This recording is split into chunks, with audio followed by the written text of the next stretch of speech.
Welcome back, Duelist. Casual Duelist here. And my friends, do I have a deck for you to finish out the Mai Valentines Day weekend? Just real quick, I'm realizing my mat is slightly askew, so that should help. And let's get straight into it. So I did say I wanted to mix it with the Harpy and Amazon, since we do have the brand new battle. Well, it's not exactly brand new at this point now, but we do have the newest set, the Battle City, and it allows for more warrior-based play. So I wanted to try out the Tribal Synergy skill this time. So we're going to be using that. Moving into the deck, we are going to be using double copies Amazoness Sage, double copy Amazoness Spy, and double copy Amazoness Swordswoman. Doubles on everybody because you guys got to remember reinforcement of the army is in here. So we're going to be able to pick and choose. And for the Harpy side of the engine, we're going to be using 2 Lady 1s and a Lady 2, and 1 copy of Lady Sisters. We are also going to tack in 2 copies of Jinzo. You can feel free to trade one of these out for a Kaiser Glider or another Harpy Lady Sisters. The big point here is that we're going to get some draw power off of our skill card. Moving over to the spells, we're going to have 3 Books of Moon, 2 Elegant Egotists, and 3 Reinforcements of the Army. No traps in the main deck. Moving straight over to the extra deck, we are going to be using the single Arcana Knight, double Blue Eyes Ultimate, single Senshi, and double Restrict. Moving over to my side deck for this one, I do have the single Kaiser Glider already over here. Again, you can feel free to up the main deck count if you like. I do have the 1 Cosmic Cyclone.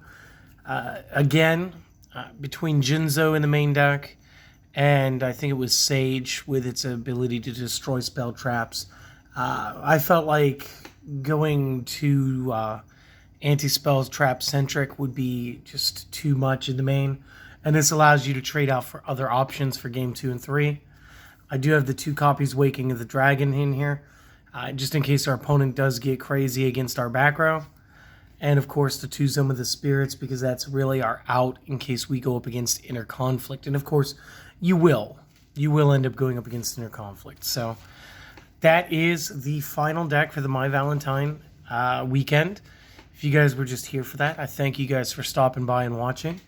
If this does help you in any way, please consider subscribing, but more importantly, please tell your friends about the channel. Word of mouth is how it's how I would prefer to grow. Seems to be much better. But you guys do me one more very important thing, and that is have an excellent day. Everybody else, let's talk about the strategy, and let's start with the skill card. So with Tribal Synergy, we do get bonuses for using 2 different, archetypes. And that is the first one. If we have an Amazoness and a Harpy in the hand, reveal both cards and then draw 1 card. So again, instant +1. We don't have to discard the cards. We don't have to anything crazy with them. We just get to draw 1. You should almost always be able to start the game with the extra draw card this way. And of course, if you wanted to add cards to the deck, maybe run a 21, even a 22, this might be the deck to do it with. Second ability that we're allowed to use, if we control an Amazoness and a Harpy at the same time, then we get to draw 2 cards. This skill is actually going to allow us to draw 3 cards. And again, we're not discarding or tributing or anything. We're actually losing any advantage. We're just building our hand. Each of the skills can be used once per duel. So it's not like you could do it once per turn, keep getting the extra draws. That would be way too unfair, even for speed duels. Moving over to the main deck, we do have the Amazoness Sage, 1400 base attack. Not terrible in speed duel. At the end of the damage step, if this card attacked and is still in the field, target a spell trap the opponent controls, destroy that target. This is here to help us break up the back row, sorry. A little more useful in a mainline warrior deck that features Amazoness as the main engine. And I do plan on building one of those here shortly. Should be fun. 2. The Spy for our extra summon, and really the way that we want to play our Jinzo. You may reveal 1 other Amazoness in the hand to special summon this card from the hand, using this effect only once per turn. And when this card is destroyed by battle and sent to the graveyard, we can target an Amazoness in the graveyard with a different name, return it to the hand, or shuffle that card back to the deck. This will allow us to recur a lot of our cards. This is why all the Amazonas were at 2s for today. And then finally, our Swordswoman, probably our most advantageous. Any battle damage we would take from battles involving this card are given to the opponent instead. Again, if we were playing up against something a little more obsolete, something like the, call it for what it is, the Dragon Caller deck, we could run the Blue Eyes, and then the opponent would take that 1500 for us. With decks like Interconflict running around, if you survive the initial Interconflict round where they go ahead and try to go for the game, the Swordswoman can actually end most games for you. Again, nice base 1500. And again, much better in a full-on warrior deck. But we're trying to get the tribal synergy. We are going to go ahead. We're going to use the Books of Moon.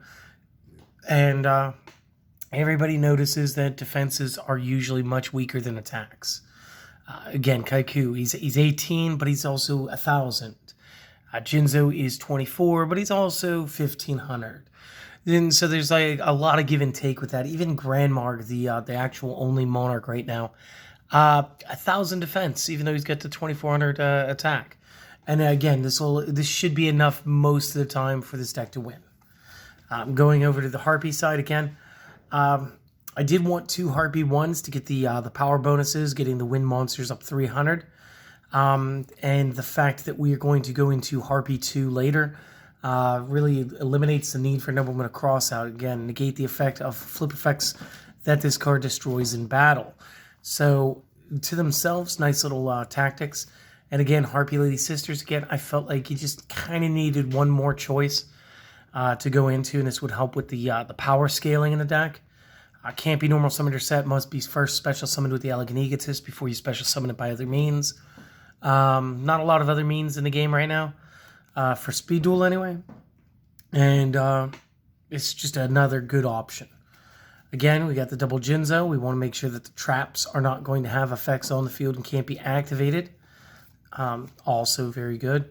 Book of Moon still doing all the all-star things that it does. Elegant Egotist at 2 because it's not as opportune as playing Reinforcement of the Army.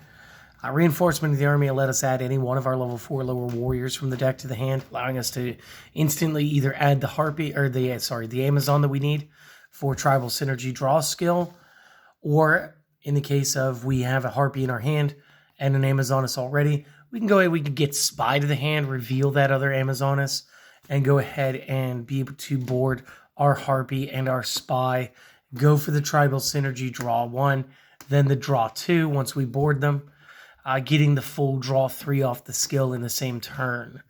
And again, Egotist, we do need Harpy Lady to be on the field, whereas with Reinforcement of the Army, we're just adding from the deck. So a 2-3 split seemed right. Again, the extra deck is pretty basic. It's the same one I've been using here for the last week and a half, 2 weeks. Unless the deck is really gonna do something special, like playing like XYZ or the Interconflict Xyz, whatever you want. Unless you're just building Interconflict decks to get views and everything. If you're doing something to build other decks, this is pretty standard fare. It gives you the extra deck so that you can bluff, and it also has ability once you use Waking the Dragons. Again, they either protect themselves, or they're the strongest, or they protect themselves and negate traps, or they help you turn around the game. So, to the side deck, you do run the 1 Kaiser Glider here. Cannot be destroyed by battle with monster with the same attack power as this, and if it is destroyed and sent to the graveyard, then you get to target a monster on the field and return that card to the hand. Again, he's got a very good defense, actually, at 2,200, so not a real pushover. We do use the Cosmic Cyclone. Again, if you guys want to board this out for something else, feel free. One thing I did want to try to find space for, and if I was going to play this at 22, I would have added 2 Bashing Shields. But I got most of my combos off much better when I was streamlined down to a 20-card deck. So the 1 Cosmic Cyclone, again, when you're playing up against a lot of back row. The Waking the Dragons when they're being more aggressive against your back row. And Zoma for when you're playing up against the Interconflict. Again, he's really the best way. So again, I'm not going to do a test hand. This deck's pretty basic, pretty straightforward. Most of the advantage is generated once we use the tribal synergy and actually draw into cards. Some other options you could do, like let's say you do want to add in the bashing shields. I would keep the Sage at 2. I'd drop the Spy to 1. I'd keep the Swordswoman at 2. I'd keep the Harpies at their ratios. You might drop Jinzo down 1. That gives us 2 bashing shields already. Drop Reinforcement down to 1 or add it, just making it a 21 card deck. And that'll allow you to play the 3 bashing shields. And again, that would actually raise the power rating of this deck just a little bit. It'll be a little more consistent without taking away too much from the main build. So I do hope you guys enjoyed this. I hope it helps. I hope that you guys had a great day. I hope that you guys have a great day. I'll see you guys with the next video.